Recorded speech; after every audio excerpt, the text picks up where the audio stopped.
নমস্কার, আপনারা দেখছেন চ্যানেল এবিসি। আমি বিজয় আর প্রত্যেক দিনকার মতো আপনাদের সামনে উপস্থিত হয়ে গেছি। আজ আমি আপনাদের সঙ্গে আলোচনা করব নবরাত্রির দ্বিতীয় দিনে কোন দেবীর উপাসনা করবেন সেই বিষয় সম্পর্কে। দেখুন, নবরাত্রির দ্বিতীয় দিনে মাতা ব্রহ্মচারিণী দেবীর পুজো হয়ে থাকে। দেবী ভগবতী ভক্তদের ব্রহ্মজ্ঞান প্রদানের জন্য ব্রহ্মচারী রূপে আবির্ভূতা হয়েছিলেন। তিনি দেবরাজ ইন্দ্রকে ব্রহ্মজ্ঞান দান করেছিলেন, তাই তার দ্বিতীয় রূপের নাম হচ্ছে ব্রহ্মচারিণী। দেখুন, অগ্নিদেব তৃণখণ্ডিকে তৃণ যে রয়েছে সেই তৃণকে খণ্ডটিকে দগ্ধ করতে চেয়েছিলেন, পোড়াতে চেয়েছিলেন। তার সমস্ত শক্তি প্রয়োগ করেছিলেন, কিন্তু দগ্ধ করতে পারেননি, কারণ পরমেশ্বর ব্রহ্ম অগ্নির শক্তি হরণ করে নিয়েছিলেন। অগ্নি লজ্জিত হয়ে ফিরে এসেছিলেন। তারপর দেবতাগণ বায়ুকে পাঠিয়েছিলেন ব্রহ্মকে জানবার জন্য।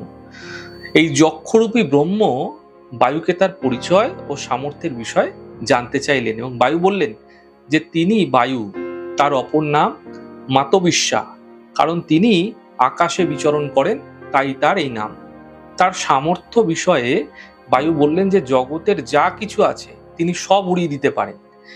সেই যক্ষ বায়ুর সামনে তৃণখণ্ডটি রেখে বললেন, এই তৃণখণ্ডটিকে উড়িয়ে নিয়ে যাও। তখন বায়ু তার সর্বশক্তি প্রয়োগ করেও তৃণটাকে কিন্তু এক চুলো নড়াতে পারেননি, কারণ ব্রহ্ম তার শক্তিকেও পূর্বেই হরণ করে নিয়েছিলেন। তাহলে বুঝতেই পাচ্ছেন, অগ্নিকে জানলাম, বায়ুকে জানলাম। বায়ু সম্পর্কে জানলাম তিনি যে পূজ্য বস্তুটি সেটা কিন্তু জানতে পারেননি। দুজন শক্তিমান দেবতা দিব্য মুক্তিধারী যক্ষকে জানতে ব্যর্থ হয়েছিল।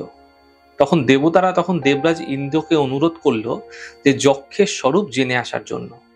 ইন্দ্র দেবতাদের রাজা বলে তার অহংকার অন্য দেবতাদের চেয়ে বেশি ছিল।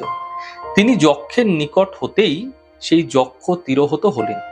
বেশি অহংকারী হয় যক্ষরূপী ব্রহ্ম তাকে দেখেই দিলেন না। ইন্দ্র কিন্তু দেবতাদের নিকট ফিরে না গিয়ে এই যক্ষকে চিন্তা করতে লাগলো। তারপর দেখলেন যে আকাশে বহু হৈমবতী উমার আবির্ভাব হয়েছে। ইন্দ্র হৈমবতী উমার কাছে যক্ষের পরিচয় জানতে চাইলেন, এবং উমা বললেন এই যক্ষ হলেন ব্রহ্ম, এই যক্ষই হলেন ব্রহ্ম। বুঝতে পারছেন তো? তোমরা যে এতক্ষণ নিজেদের জয় বলে উল্লাস করছিলে, আমরা জিতেছি, আমরা আসলে ব্রহ্মের, আসলে তা ব্রহ্মের জয়। তার শক্তিতে শক্তিমান হয়ে তোমরা অসুরদের জয় করেছ। উমার বচন থেকে ইন্দ্র ব্রহ্মকে জেনেছিলেন, অর্থাৎ উক্ত যক্ষই যে ব্রহ্ম তা তখন জানতে পেরেছিল। দেবতাগণের মধ্যে অগ্নি, বায়ু, ইন্দ্র এই তিন দেবতা প্রথম ব্রহ্মের ঘনিষ্ঠ সান্নিধ্যে এসেছিলেন, অর্থাৎ তাকে জেনেছিলেন।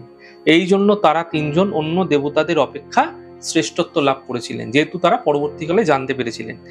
দেখুন, দেবীর বর্ণনা যদি করি তাহলে জানবো যে দেবী ব্রহ্মচারিণী হচ্ছে বৃষের উপর, পদ্মের উপর বসে আছে। একটি পদ্মের উপর, একটি বৃষের উপর অর্থাৎ ষাঁড়ের উপরে বসে আছেন। তিনি চতুর্ভুজা, তার চারটি হাত, এবং তপস্যার দ্বারা সে সংযম, তার যে সংযমী সে কিন্তু সে তপস্যার দ্বারা সে সংযম করে রেখেছে। এবং মৃগ চর্মের উত্তরীয় সে পরিহিতা হয়ে রয়েছে, অর্থাৎ সে পরিধান করে রয়েছে মৃগ চর্ম অর্থাৎ হরিণের চামড়া। তার হাতে রয়েছে মোক্ষ দানকারী জপমালা। মোক্ষ অর্থাৎ মোক্ষ আমাদের শেষে আসে, তো মোক্ষ দানকারী জপমালা, কমণ্ডলু এবং অভয় দানকারী বরদ হস্তা। তিনি শুভ্র বস্ত্র পরিহিতা ও স্নিগ্ধ পস্তনী এবং জয়াদি সখীগণ দ্বারা পরিব্রতা। এবং এই দেবীকে যদি আপনারা পুজো করছেন, তাহলে নবরাত্রির দ্বিতীয়ায় এই দেবীকে, ব্রহ্মচারিণী রূপকে যদি উপাসনা করছেন, তিনি কিন্তু ভক্তদের ত্যাগ, বৈরাগ্য প্রদান করেন, এমনকি ব্রহ্মজ্ঞানও প্রদান করেন। তাই গৃহী, যোগী, দেবতা সকলে এই ত্যাগ, বৈরাগ্য, ব্রহ্মজ্ঞান লাভের আশায় তার আরাধনা করেন। যদি আপনিও চাইছেন আপনি ভেতর থেকে, অন্তর থেকে জ্ঞানকে আহরণ করবেন এবং জ্ঞানকে জানবেন, বিভিন্ন ধরনের জ্ঞান আপনি, আপনার ইচ্ছা, আপনি আপনার বিভিন্ন ধরনের আধ্যাত্মিক জগতের সমস্ত কিছুকে জানার ইচ্ছা রয়েছে, তাহলে ব্রহ্মচারিণী দেবীর পুজো আপনার দ্বিতীয়া তিথিতে অবশ্যই করা উচিত। এর মাধ্যম দিয়ে কিন্তু আপনারা বিভিন্ন ধরনের শক্তি লাভ করবেন, যাতে আপনার জ্ঞান বৃদ্ধি পাবে। আজকে জানলাম দ্বিতীয়া তিথিতে কোন দেবীর পুজো করবেন সেই সম্পর্কে। আমাদের আলোচনা চলতেই থাকবে পুরো নবরাত্রি জুড়ে, এবং আরো অন্যান্য ভিডিও আসছে দুর্গাপুজো সম্পর্কীয়, সেগুলো আপনারা ফলো করুন। আমাদের এই ছোট ছোট উপস্থাপনাগুলো যদি আপনাদের ভালো লাগছে, সেক্ষেত্রে লাইক করতে, কমেন্ট করতে, সাবস্ক্রাইব এবং শেয়ার করতে বন্ধুদের সঙ্গে ভুলবেন না। অনেক অনেক ভালো থাকুন, সুন্দর থাকুন, সুস্থ থাকুন। আগামী পর্বে দেখা হবে। নমস্কার।